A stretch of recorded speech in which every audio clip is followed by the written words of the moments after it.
الاستعمار المحترم، السادة ممثلو البلدان الأعضاء المحترمون،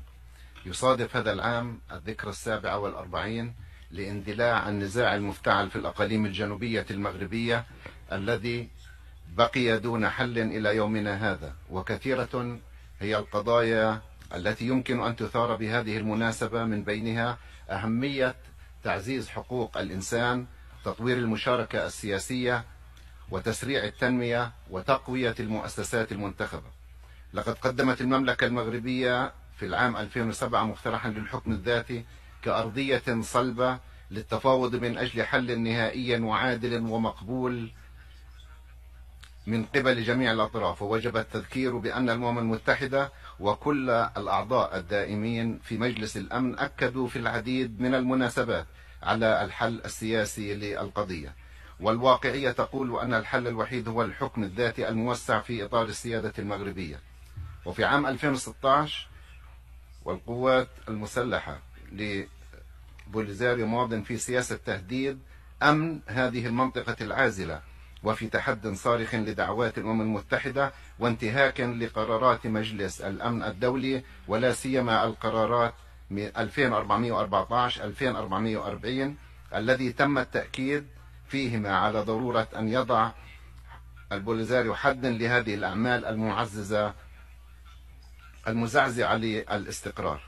على صعيد السياسة الخارجية، سجلت المملكة المغربية تحولا مفصليا في قضية الصحراء المغربية وعددا من المكاسب التي انعكست إيجابا على هذا الملف، ومنها الاعتراف الدولي والوازن والمتزايد بمغربية الصحراء ومقترح الحكم الذاتي، إضافة إلى الموقف الذي سجلته الدولة الإسبانية باعتبارها الدولة الاستعمارية السابقة للإقليم بالخروج من موقفها السلبي إذا الوحدة الترابية للمملكة المغربية، وتأييدها للحكم الذاتي كمبادرة قوية من شأنها أن تمنح سكان الصحراء إمكانية تسيير شؤونهم بأنفسهم وحدهم وبالموارد والاختصاصات اللازمة. كما وجب التنبيه والتنويه إلى أن ملف الصحراء المغربية ليس بشبيه عن القضية الفلسطينية كما يروج البعض، وأن لا تعارض بينهما كما لا تشابه بينهما، وطالت حتى سرق أيضا رمزية التمثيل السياسي والتفاوضي الفلسطيني، وأخذوا يشبهون منظمة التحرير الفلسطينية الممثل الشرعي والوحيد للشعب الفلسطيني بجبهة بوليزاريو كممثل لسكان الصحراء. وهنا لا مقارنة من حيث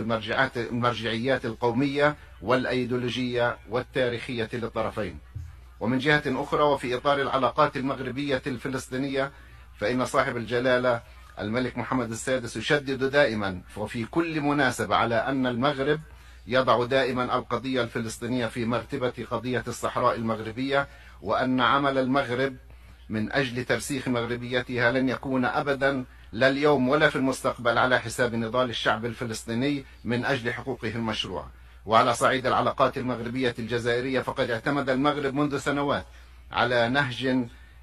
نهج اليد الممدودة للجزائر عبر مبادرات متتالية من قبل جلالة الملك ودعواته إلى فتح الحدود والجلوس إلى طاولة الحوار لتسوية المشاكل العالقة.